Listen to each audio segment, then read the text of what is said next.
Hello everyone. आज की इस क्लास में मैं आप सभी को एसएससी जीडी के लिए मैथ का एक्सपेक्टेड पेपर कराने वाली हूँ। आज जो एक्सपेक्टेड पेपर कराऊंगी ये पेपर नंबर 6 है। आज का ये पेपर नंबर 6 है।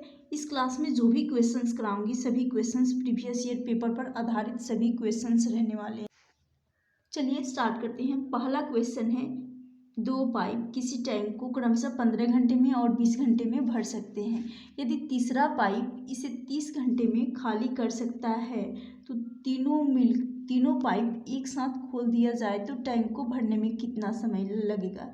तो पहला पाइप है जो कि 15 घंटे में भर रहा है और दूसरा पाइप 20 घंटे में खाली कर रहा है, भर रहा है। दूसरा पाइप भी भर रहा है और तीसरा पाइप जो कि खाली करने वाला है, क्या है, तीसरा पाइप खाली करने वाला है और ये 30 घंटे में खाली कर रहा है।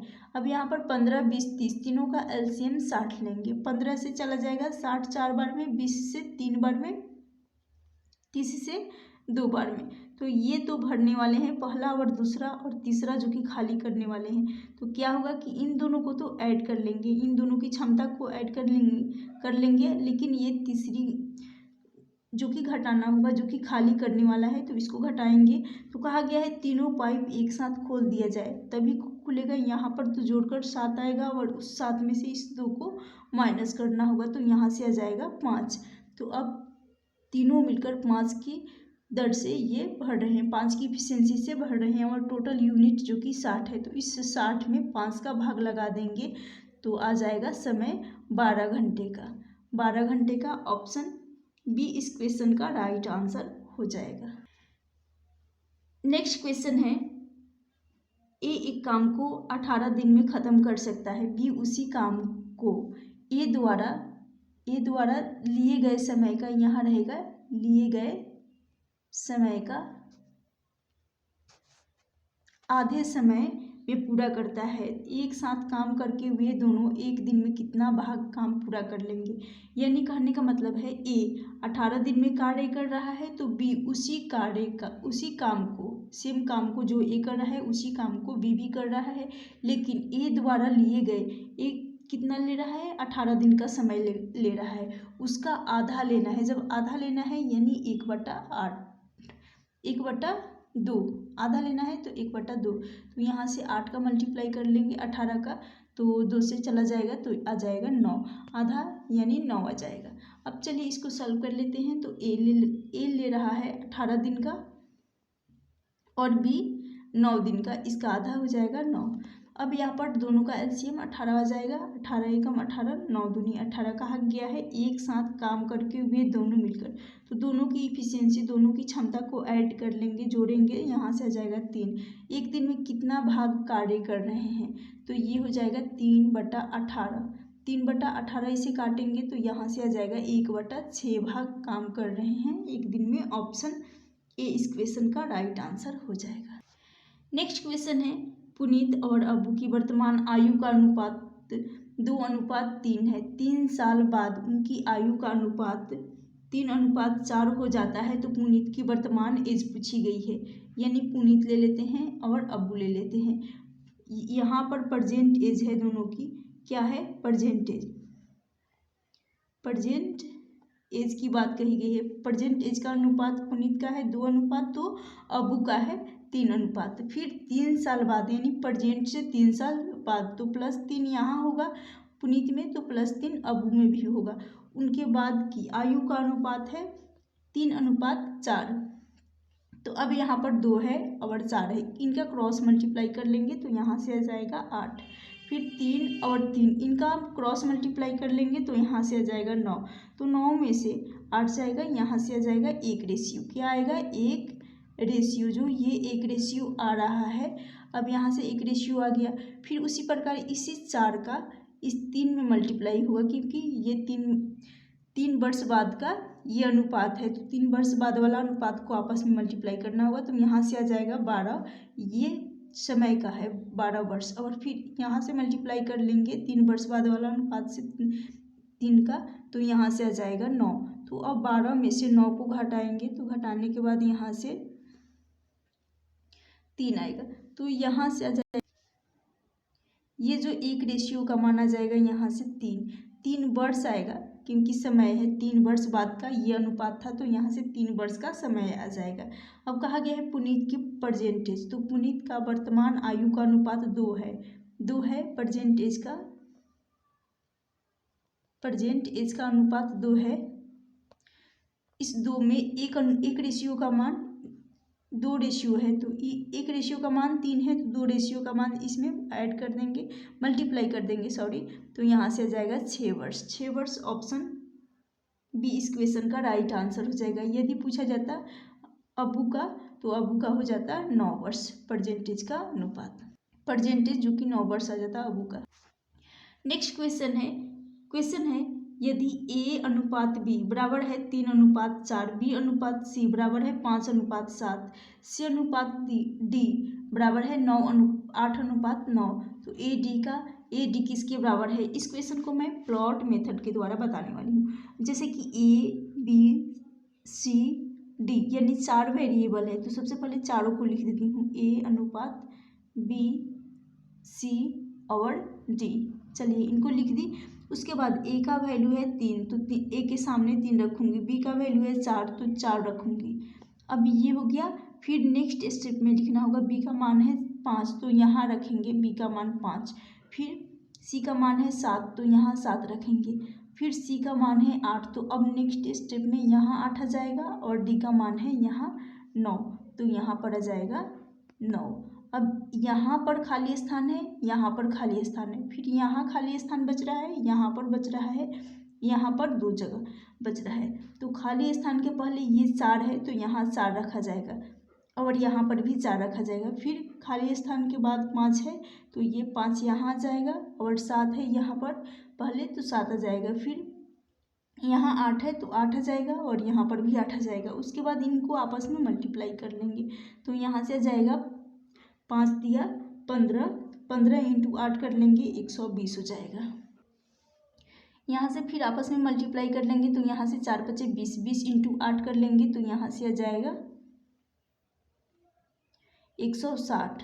ए का हो गया 120, बी का हो गया 160, फिर सी। यहाँ से इनको मल्टीप्लाई कर लेंगे, 7 × 4 = 28, 28 × 8 कर लेंगे, तो ये हो जाएगा 7 × 4 = 28, 28 × 8 ये हो जाएगा 224। फिर 7 × 4 = 28, 28 × 9 कर लेंगे, तो यहाँ से आ जाएगा 252। अब कहा गया है ए और डी का अनुपात, तो ए का है 120 और डी का है 252। तो सबसे पहले इनको काट लेती हूँ, सिंपल रेशियो बना लेती हूँ, इसको 2 से काटूंगी, तो यहाँ से आ जाएगा 60, और यहाँ से आ जाएगा 12 दूनी के 24, और 12 एकम 12। यहाँ क्या रहेगा 52 रहेगा, 252 आया था, मैं 53 लिखी हूँ, 52 होगा, यहाँ ध्यान रखिएगा।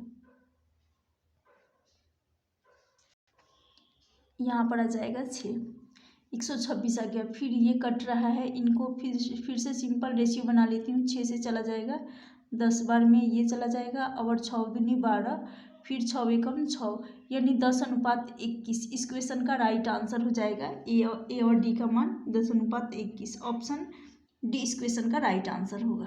नेक्स्ट क्वेश्चन है, एक मिश्रण में स्प्रिट और जल का अनुपात 3:2 है। यदि इसमें स्प्रिट जल से 3 लीटर अधिक हो, तो उस मिश्रण में स्प्रिट की मात्रा ज्ञात करनी है।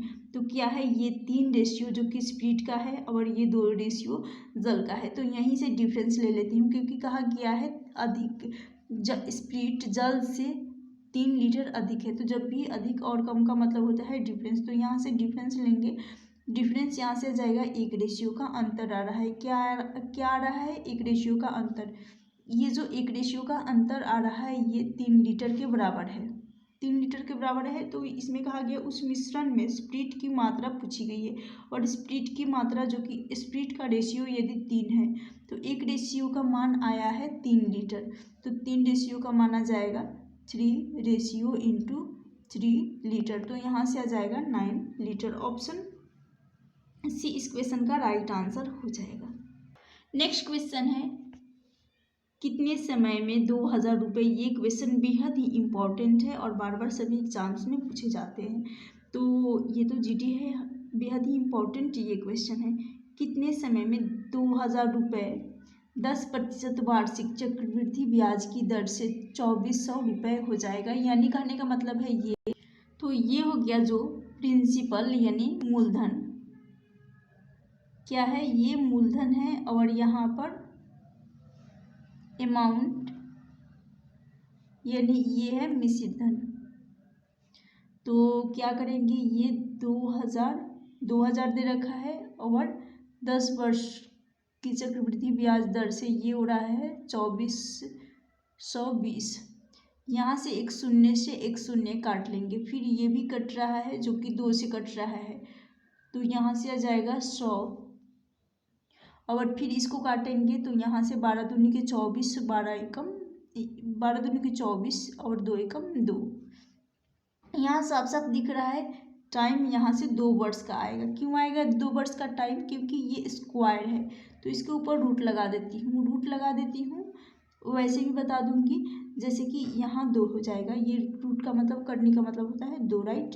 तो ये 100 का स्क्वायर, 10 का स्क्वायर है 100, और ये 11 का स्क्वायर 121, 11 का स्क्वायर 121। तो यानी कहने का मतलब है टाइम 2 वर्ष का आ गया। और ऐसे भी चेक कर सकते हैं, जैसे कि टाइम 10% रेट 10% है, तो इस 10% का फ्रैक्शन करेंगे 1/10 होगा। 1/10 होगा, ये जो डिनोमिनेटर में होता है ये प्रिंसिपल पद होता है, और ये जो न्यूमरेटर अंश में होता है ये इंटरेस्ट यानी ब्याज होता है। तो इंटरेस्ट और प्रिंसिपल दोनों मिलकर अमाउंट बनता है। तो सेटिस्फाई कर रहा है, जैसे कि 10 प्रिंसिपल हो गया तो अमाउंट हो जाएगा, क्या होगा अमाउंट, इन दोनों को ऐड करने पर अमाउंट आ जाएगा 11।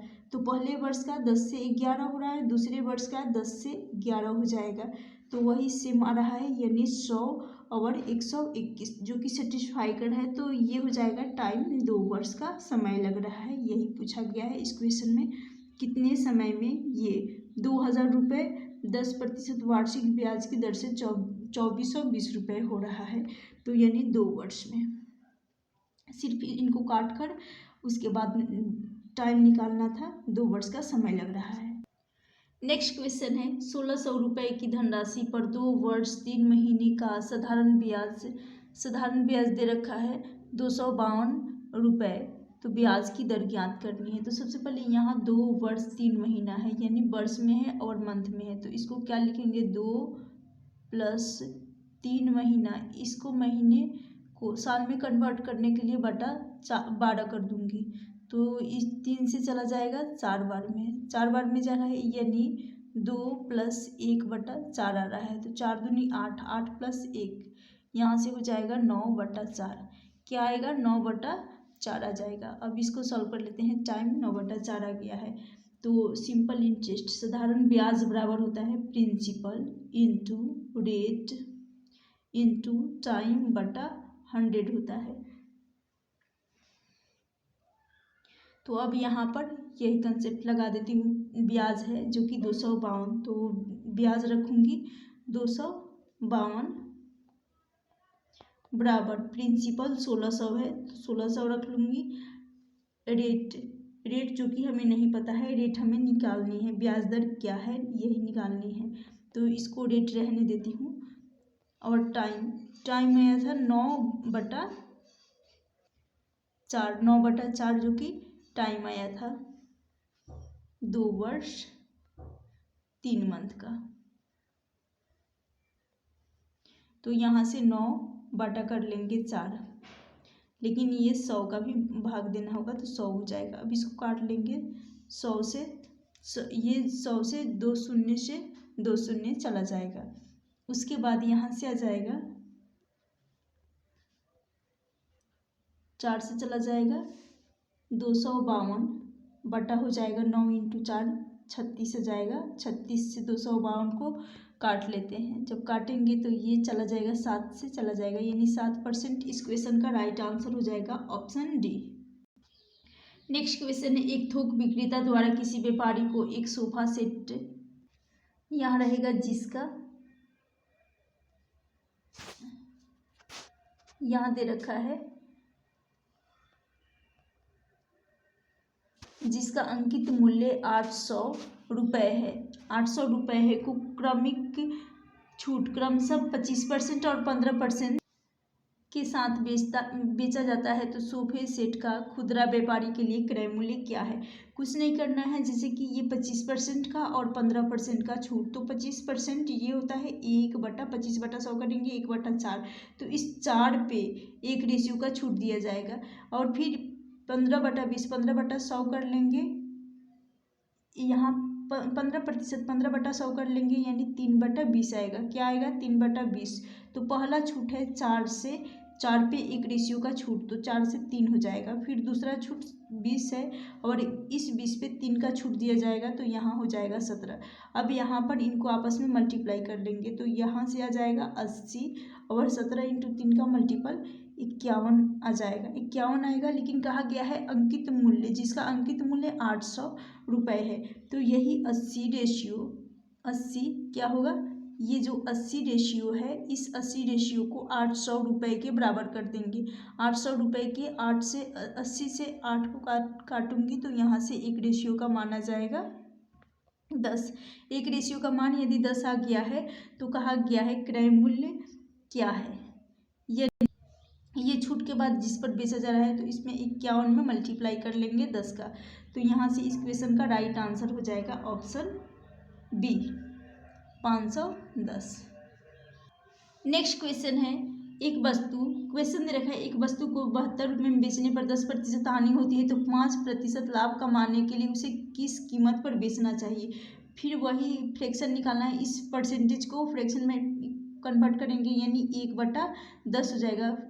10% का फ्रैक्शन वैल्यू 1/10 होगा। इस 10 पे 1 रेशियो का लॉस होगा, तो यानी 10 से ये रेशियो 9 हो जाएगा। और बेचा जा रहा है ये कॉस्ट प्राइस का है और इस पे ये लॉस हो रहा है, कॉस्ट प्राइस का है और इस 10 पे 1 रेशियो का लॉस हो रहा है, तो यहाँ से कॉस्ट प्राइस, और कॉस्ट प्राइस में से यदि लॉस को माइनस करेंगे तो यहाँ से आ जाएगा सेलिंग प्राइस। सेलिंग प्राइस का रेशियो 9 है, इस 9 को बराबर कर देंगे 72 रुपये के, 72 रुपये के बराबर कर देंगे, 9 से चला जाएगा, ये 1 रेशियो का मान आ जाएगा 8।